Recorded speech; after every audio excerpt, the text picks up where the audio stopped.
तो प्रसंग चल रहा है कि हम गीता अध्याय नंबर 15 के श्लोक नंबर 1 से 4 में ये स्पष्ट किया है कि उल्टे लटके हुए संसार रूपी वृक्ष को जो जानता है स वेदवित, वो तत्वदर्शी संत है, वो वेद के तात्पर्य को जानने वाला यानी तत्व ज्ञान युक्त है।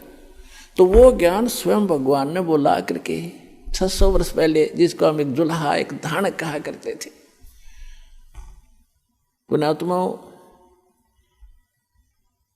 ये आपके पिता हैं, पूरे विश्व के सभी आत्माओं के हमदर्द हैं। हमारे लिए ये कैसे वेशभूषा में यहाँ रहा करते थे और कैसा रोल करते थे, और पूरे ब्रह्मांडों का संचालन भी वो एक झोंपड़ी में बैठकर किया करते थे। उसकी समर्थता से जब आप परिचित होगे तब आपको पता चलेगा सचमुच हम भगवान को छोड़कर अन्य की जो साधना कर रहे थे वो मोक्षदायक भी नहीं थी, सुखदायक भी नहीं थी। तो क्या बताया परमात्मा ने? अक्षर पुरुष एक पेड़ है जो पृथ्वी से बाहर दिखाई देता, उसको पूरे सभी विभाग सहित उसको पेड़ बोलते हैं, ट्री बोलते हैं, वृक्ष कहते हैं, दरखत कहते हैं, रूख कहते हैं।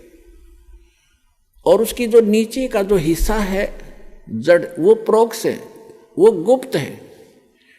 तो इसको उल्टा कर लीजिए, ऊपर को जो जड़ है वो संसार रूपी वृक्ष की, तो वो जड़ तो समझो पूर्ण परमात्मा है। और उस पूर्ण परमात्मा ने आके बताया है कि अक्षर पुरुष एक पेड़ है और सरपुरुष वा की डार, ज्योति निरंजन जिसके कहते हैं सरपुरुष, संसार रूपी वृक्ष का चित्र दिखाते हैं। ये पृथ्वी से बाहर जो दिखता है, समझो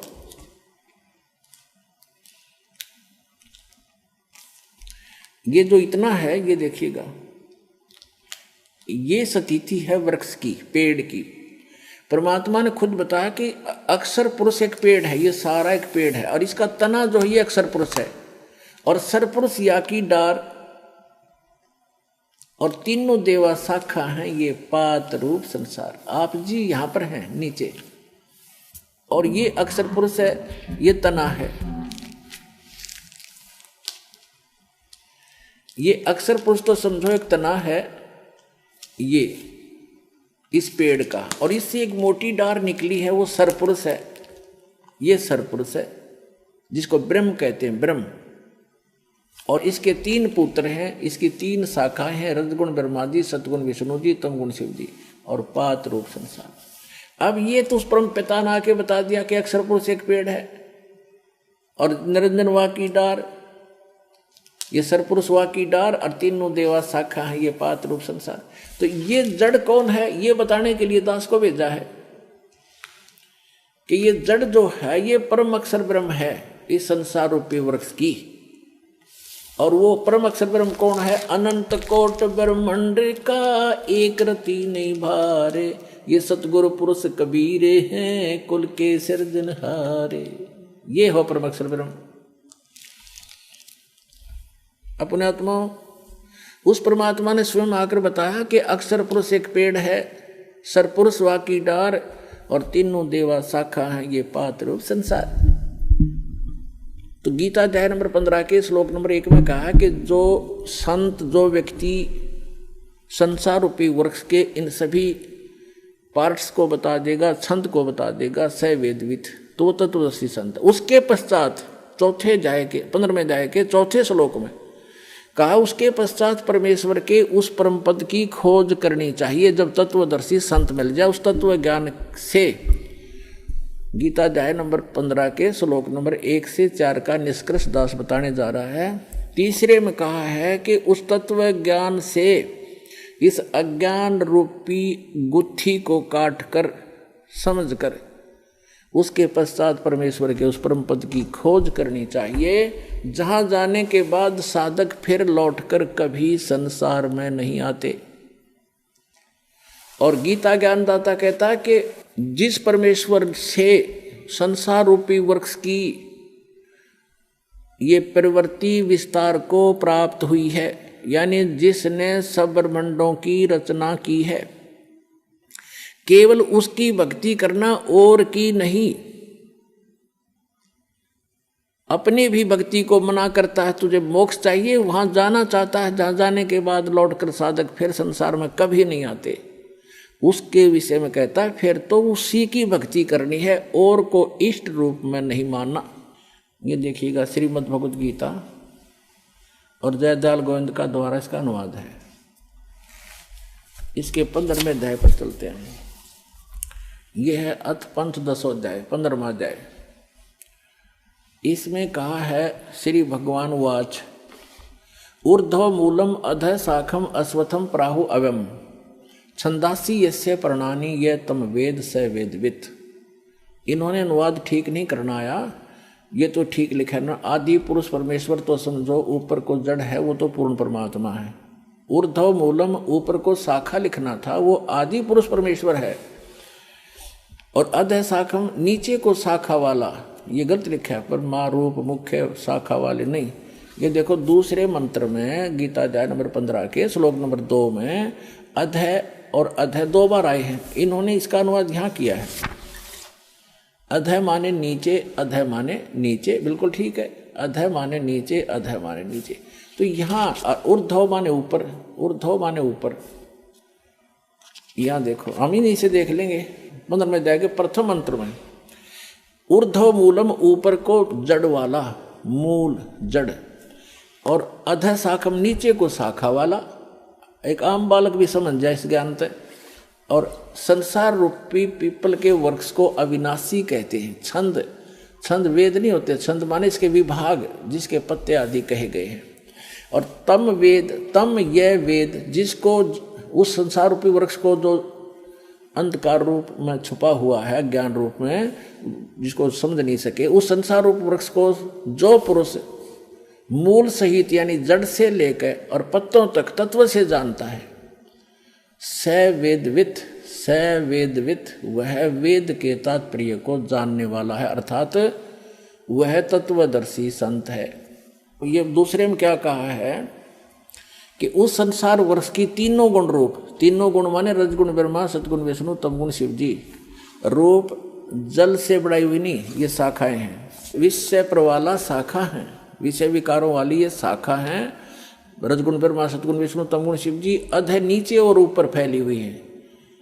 ये नीचे माने जैसे ये गीता का ज्ञान पृथ्वी पर बोला जा रहा था, ऊपर स्वर्ग नीचे पाताल, ऊपर और नीचे फैली हुई है। क्योंकि श्री ब्रह्मा, श्री विष्णु, श्री शिव जी एक एक गुण युक्त हैं, एक एक विभाग के मंत्री हैं। इनका प्रभाव इन तीनों ही लोकों पर है, पृथ्वी लोक पर, पाताल लोक और स्वर्ग लोक पर। इससे अन्य जो स्थान हैं, जो ब्रह्म लोक है, वो अलग स्थान है, वहाँ पर ये काल भी तीन ही रूप धारण करके रखता है, उसमें भी तीनों ही गुण अपने विद्यमान रखता है। वो ऊपर के लोकों के लोग उससे प्रभावित होते हैं, इनका केवल यहीं तक सीमा है। अब देखो ऊपर और नीचे फैली हुई। और मनुष्य लोक में, इस संसार में कर्मों के अनुसार बांधने वाली ये भी मुख्य मूलानी, मुख्य कारण है, नीचे और ऊपर फैली हुई है, नीचे और ऊपर। अब तीसरे में कहा है कि इस संसार वर्ष का स्वरूप जैसा कहा है वैसा यहाँ विचार काल में गीता ज्ञानदाता कहता कि जैसा इसके बारे में सुना है उसको पूर्ण रूप से मैं तेरे को नहीं बता पाऊंगा इस गीता जी के डिस्कशन में। इस संसार वर्ष का स्वरूप जैसा कहा है वैसा यहाँ विचार काल में नहीं पाया जाता, नहीं पाया जाता। क्योंकि गीता ज्ञानदाता कहता है कि क्योंकि न तो इसका आदि है और न अंत, तथा न इसकी अच्छी प्रकार से स्थिति है, यानी वो परिचित नहीं है उससे। इसलिए इस अहमता, इस सुविरुद्ध मूलम, इस दृढ़, अब जैसे संसार रूपी वृक्ष का ऊपर को जड़ जो स्थान है वो सतलोक, अलखलोक, अगमलोक, अकैलोक, ऊपर क्या जो पोर्शन है सारे चारों लोक वो अविनाशी स्थान है। इसलिए सुदृढ़ मूल कहा, वो मूल जो है वो अविनाशी है, वो शाश्वत है। तो उस संसार रूपी वृक्ष के उस दृढ़ रूपी मूल वाले, यानी जो कभी नाश में नहीं आता, वो जड़ रूपी स्थान, वो भगवान समझो, स्थान और भगवान, यानी वहाँ का लोक भी अविनाशी, वहाँ का भगवान भी अविनाशी, वहाँ के गए हुए प्राणी भी अविनाशी। ये देखो सुविरुद्ध मूलम, उस अहमता ममता नहीं, उस अति दृढ़ मूल वाले यानी उस अविनाशी मूल स्थान जड़ रूपी स्थान वाले संसार रूपी पीपल के वृक्ष को दृढ़ असंग शस्त्रेण छित्वा, इन्होंने यहाँ गलत कर दिया, वैराग रूप शस्त्र द्वारा नहीं, उस तत्व ज्ञान रूपी शस्त्र द्वारा काट कर उसको समझ कर, उसके बाद चौथे श्लोक में कहा है, 15वें अध्याय के चौथे श्लोक में कहा है, ये 15वां अध्याय चल रहा है, 15वां अध्याय, यहाँ हमारे चौथा श्लोक पढ़ रहे हैं।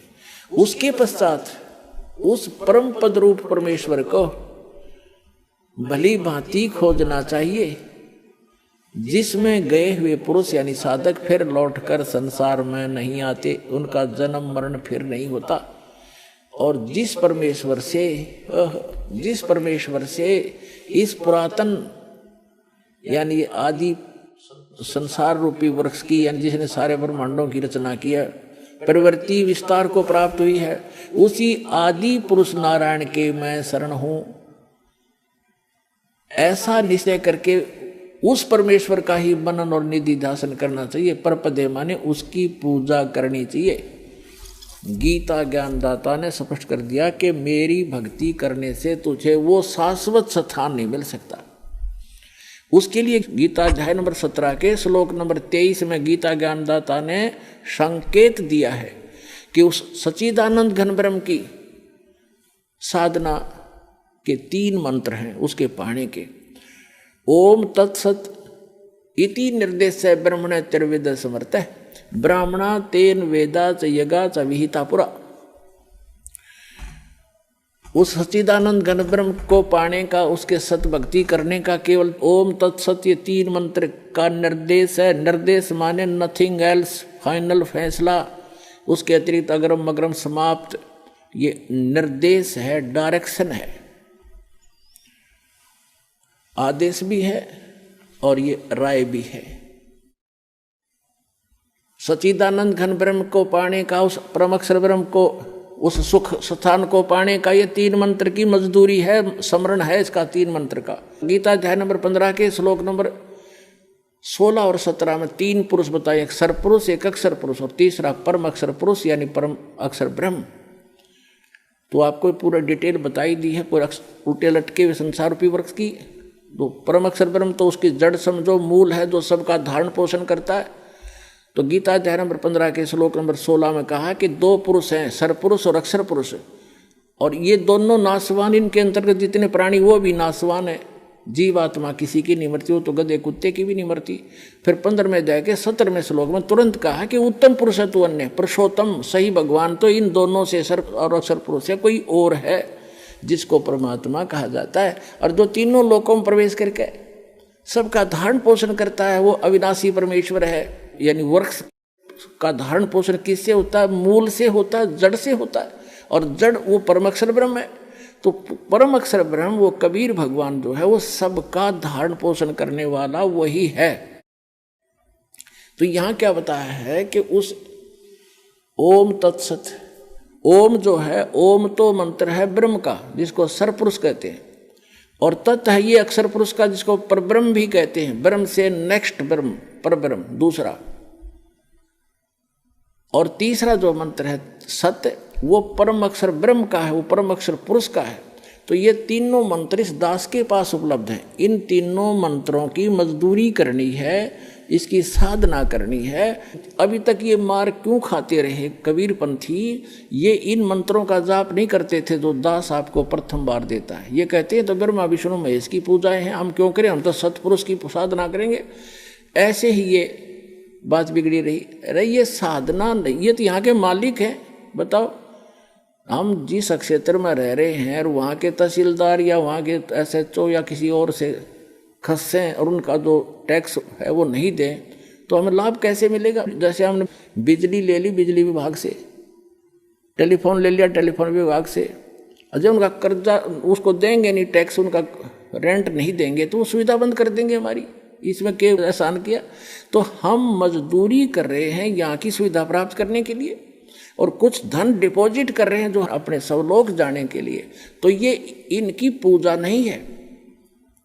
हम कोई किसी से जैसे टेलीफोन वालों से टेलीफोन सुविधा ले रखी है, मोबाइल फ़ोन ले लिया, तो उनसे हम अपनी जो मजदूरी करके उनको दे रहे हैं, उनका किराया रेंट, उसका बिल भर रहे हैं, तो वो उनकी पूजा नहीं करे, वो हमें आवश्यकता है, इसलिए उनसे मेल रखना भी हमारे एक सभ्यता शिष्टाचार है। तो ये सभी ब्रह्मा विष्णु महेश भी एक यहाँ के अधिकारी हैं, ये इनके सत्र का जो लाभ है यही देंगे उसको। और उसकी विधि बताई है कि इनका ये ऐसे ऐसे आपने ये बिल भरना पड़ेगा, इसकी मजदूरी ये है, इस मजदूरी से वहाँ आपको ऑटोमेटिक कनेक्शन मिला रहेगा, ऐसा सिस्टम भगवान का।